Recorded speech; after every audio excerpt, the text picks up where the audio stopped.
Assalamualaikum warahmatullahi wabarakatuh.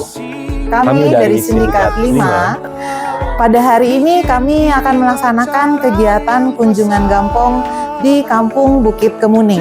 Kunjungan gampong yang kita laksanakan ini merupakan bakti kesehatan terhadap masyarakat sekitar, yang dimana kami peduli terhadap kesehatan masyarakat sekitar pasca bencana. Dengan harapan kegiatan ini dapat menjamin kesehatan masyarakat pasca bencana di wilayah Aceh Tengah. Ibu, bagaimana sih hari ini? Apakah senang, melelahkan kegiatannya? Senang ya semua? coklat nih. Oke, makasih.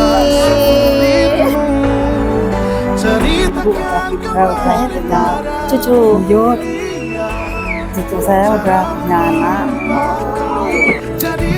Sekarang ini kami akan bergerak ke salah satu masyarakat yang dimana kondisi masyarakat kesehatannya beliau ini sudah sakit mah.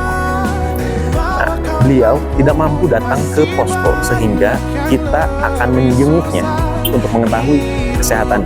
Beliau itu sakit apa ya, Bu? Ini stroke nih, Kak. Oh, stroke.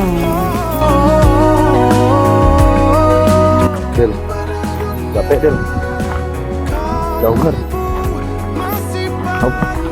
Tuh, ingat lagi tugas pokok kita apa? Sebagai pelindung, pengayom, dan pelayanan masyarakat. Jadi, walaupun jaraknya jauh, kita harus tetapin nomor satu masyarakat. Udah yuk, kita jalan lagi yuk. Ayo, oke, semangat.